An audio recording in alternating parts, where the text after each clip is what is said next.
Magandang araw mga kabihog, another day, another vlog. Muli samahan niyo ako sa aking mini vlog for today's video.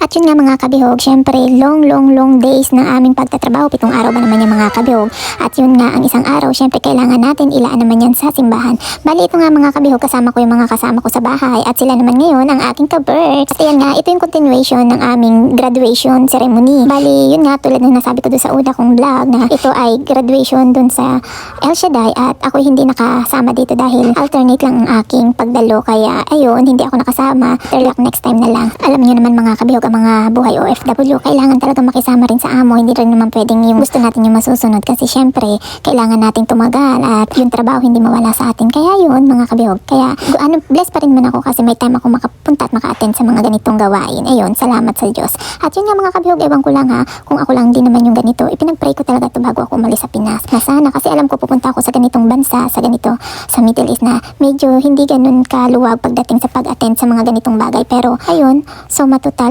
habang sa pagtitiis ko sa after ng 2 years ay nagkaroon ako ng chance na lumabas. Tapos ayun nga, hinanap ko kaagad kung saan ako pwede makapagsimba. Naalala ko pa nga yung mga kabihog kasi talagang nagtanong-tanong ako, pati bus, inalam ko kung paano ako magagamit ng bus kasi pag puro transport ay ang mahal mga kabihog ng pamasahe. Pag bus ay nasa 300 pills lang. Tapos pagka yung transport nasa 3BD, mahal.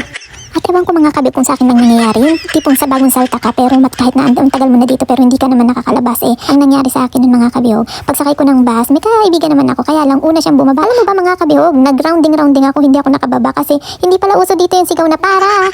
Diyos ko mga kabihog, nakarating ako ng dulo. Sabay yung driver sabi niya magbayad ka na lang ulit at mabalik tayo. Saan ka bababa? Sabi ko doon, meron palang dipindot mga kabihog. Meron pala doon bell sa may gilid. Malay ko naman mga kabihog kasi yung kasama ko ilang beses na namin pre-practice na magbas. Tapos hindi ko alam na kasi siya yung nagpipindot. Nakailang lang sakay na rin kami kakahanap nga ng simbahan. Tapos sunod na pumunta kami ng embassy. Sunod naman airport. Parang ganun, hindi ako yung nagtatouch ng bell doon. Nung ako na lang mag-isa yun, naging taga-bundok talaga ang lola mga kabihog. Hindi alam kung nasan yung bell. Kaya nakarating ako dun sa pinakadulo, yung pinaka-bus stop na nila. Tapos bumalik ulit ako. Buti na lang ang pamasahe ay 300 plus lang. Kumbaga rounding na yun.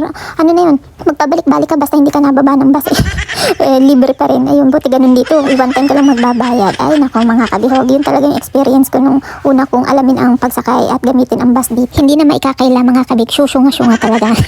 Ganun talaga pagkagaling sa bundok na yung bagong baba lang. Hindi alam talaga. Namasasabi ko talaga kahit nasa kabihasnan na ako hindi pa rin talaga. Dumating pa rin pagkasyunga.